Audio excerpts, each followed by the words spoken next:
Welcome to this edition of Road Warrior. I'm your host, Grant Roberson. Today we try out the 2013 Range Rover HSE. Now it's been a while since I've gotten behind the wheel of a Range Rover, and what's great about that is they haven't really changed. Now of course over the years you want a vehicle to age gracefully.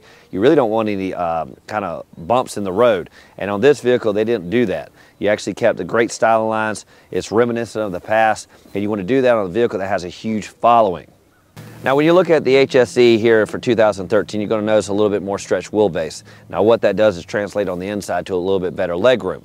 Now what I love about the exterior styling is you still have that safari-like exterior. You know, like you're in Africa hunting for the wild game and things like that, because they still are holding true to those old designs. Now down low, of course, we're sporting on some current century rims, 20 inches, and you of course notice the rubber fascia, which is going to help you should you take this pretty beast off-road. Now going a little bit deeper into the exterior, of course, there's body color fascia everywhere you look. Now what I love about these vehicles and real high-end models is, of course, you have great styling. And what I even love is these portholes. Now what I did is I took a sneak peek at the 2014 model.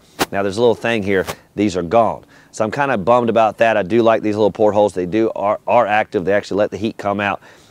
So that's one styling cue that will be missing for next year. Now, like we talked about, the wheelbase is a little bit longer. Now, again, that translates on the inside, but this vehicle, even as big as it is, still does not offer a third row. Now, when you look at the front of SUVs these days, you're typically going to have a grille warfare, typically oversized and massive, and let everyone know what's going on. Of course, on the Land Rovers, what you're going to see first off is huge, right here, the Range Rover badging. Now, of course, you got a modest grille, and again, you got a little bit of rubber fascia on here, but otherwise, it's decked in body color. Now, what I love about the front end is there's no protruding, there's no weird headlight assemblies. It's pretty much straightforward. Now, of course, this is current technology, so you've got all the latest in the headlights, and you've even, of course, got the water spray here should you take this thing and get muddy. Now, what most owners may not be aware of course, this is an all aluminum body. That's about 39% less weight, about 700 pounds, and of course, that means better fuel economy. Now, for 2013, that equates to about 2 more miles per gallon. Not too bad on a typical gas guzzler. Now, at the back of the Range Rover, what you're going to find is all business. This is a straight utilitarian rear end. And what I'm talking about is the massive rear hatch. Of course, back in the old days, you had to lift this thing up and hope you could get the weight up. On this one, of course, it's powered, it's nice and easy, and goes right up. Now, once you climb inside, you're going to notice a ginormous amount of cargo space. Now, again, you question, could they have put a third row back here? I really obviously don't think so. It's not possible because it is modest legroom already in the second row. Now, of course, you got cargo net, and again, plush carpeting inside. Not your utilitarian safari-like vehicle here, but again, offers all the amenities of a high-end vehicle that you'd expect. Now, most of the safari-like vehicles that you'll find in Africa and things like that, they usually have a spare strapped to the back end. Now, in this vehicle, you have to find it. It's not on the cargo floor. There, of course, is where you're going to find the hardware. You're going to find the jack, screwdriver, little compartments that you can hide things. Now, where the spare is, of course, is underneath. It's the full size, and it actually will crank down and let you change the flat and things like that. Now, as for protection, you've actually got a tonneau cover back here that hides all your valuables. It's actually a two-stage. You do it halfway, or you do it the full covering. You do have a rear power outlet back here in case you're tailgating and need some extra equipment. Now, of course, if you like to be kind of adventurous and you're on the outback and you want to rough it, let's say, you can use this thing called a handle and pull this down. Now, of course, I'm a city slicker and do it the new school way, which is press the button and let it do itself. Now, most people may not even use this because I doubt you're going to take this kind of $70,000 vehicle off-road like, again, you would do in the safari in Africa and things like that. But it does have a full-time four-wheel drive system. Now, this one's more sophisticated, and if you've been behind the wheel of a Range Rover, you know exactly what it can do. And that's pretty much anything. Go up the side of a hill, actually have a very articulated angle, and you're not going to flip it, you're not going to roll it. Now, I saw this more evidently at actually a dealership where they have one of these courses where they'll take you over and show the different articulations it can do and how it is stable. They actually take you on a slightly angle that you think you're going to fall over, shake the vehicle and do everything it can, and that vehicle does not go anywhere.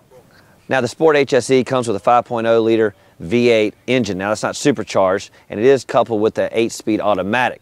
Now, what I do love is, of course, it does come with a spirited manual-like mode, which I stayed out of course, because this is a luxury liner. You're not going to punch it through traffic, even though you can. You're still going to cruise through things.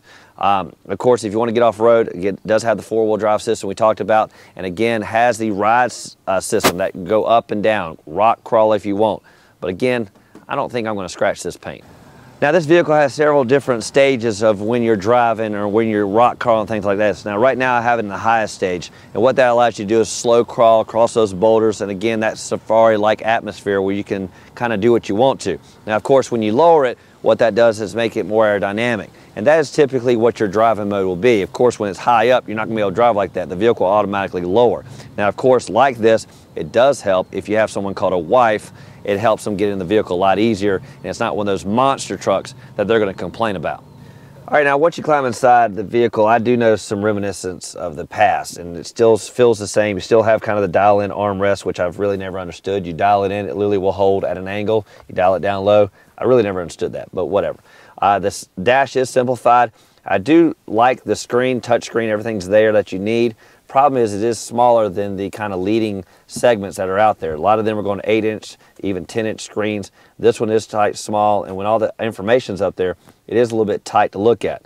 Now, of course, behind the dash, you do have huge tach and speedometer right in front of you.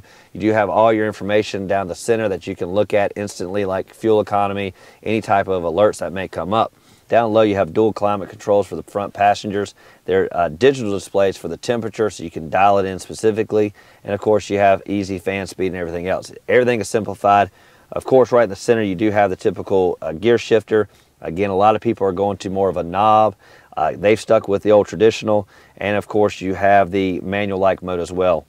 Now, as for creature comforts, which is what anybody that gets behind the wheel is going to notice first, everything's right where you want it. The comfort's there. Legroom, of course, is plentiful up front. You actually have so much, you actually kind of almost invade the back seat. Now, you got memory settings as well. And instead of getting in this vehicle and just driving, you actually need to learn it. Because in one instance, I actually picked some people up and could not actually figure out how to let them in because the doors were locked. I finally found it's right here. Sometimes it's over here on other vehicles. I finally found it. Now, in the back seat, what you're going to notice is comfort is modest. Everything is slightly vertical. You can recline the seats just a hair. But what I did notice is that it is just a little bit tighter. Now in a vehicle like this with its square lines and kind of modest overall length, I did expect it to be a little bit more comfortable, especially considering we don't have a third row here. But again, this is what I remember from the past. It's not bad. I do think the leather should be a little more plush. Again, this is about a $70,000 vehicle. It should envelop you just a hair more. But it is a rugged vehicle. It is meant to go off-road, so to kind of walk in the line between the two. Now, when you talk about this vehicle, you're probably going to eventually have cargo. You're going to have things you're going to haul. Now, there's plenty back here already. So typically, you're not going to fold these down. But in case you do, there's a kind of a 2, 3, maybe even 12-step process. First thing is you're going to flip the seat cushion. You then have to actually lay down the headrest, then flip it forward. Now, this worked wonderful here because I've already positioned the seat back as far up as I need it to go. In other scenarios where you don't do that, you actually have to get out, move the seat forward, and that could compromise legroom up front, of course, and comfort overall. Now, last but not least in the back seat, of course, is creature comforts, and what I'm referring to is climate control. Now, back here, you don't have any independently controlled systems. You have to refer to the front seat drivers if you get too hot and get too cold. Now, it does have its own heated seats on both the left and right passengers, but overall, for a vehicle this pricey, you should have some type of rear climate control. This does it for this edition of Road Warrior. I'm your host, Grant Roberson. What we tested out is a 2013 Range Rover Sport HSE. Now, this reminds me of the past. It, again, has not changed that much. It still has the strong styling lines from whence it came. But as you see this new company that has taken over start to evolve, you're going to see new models come out. And I've already taken a sneak peek at that. And again, for 2014, you've already noticed some of those dramatic changes. Now, again, I'd like to thank you for watching this edition of Road Warrior. And as always, keep both hands on the wheel and eyes straight ahead.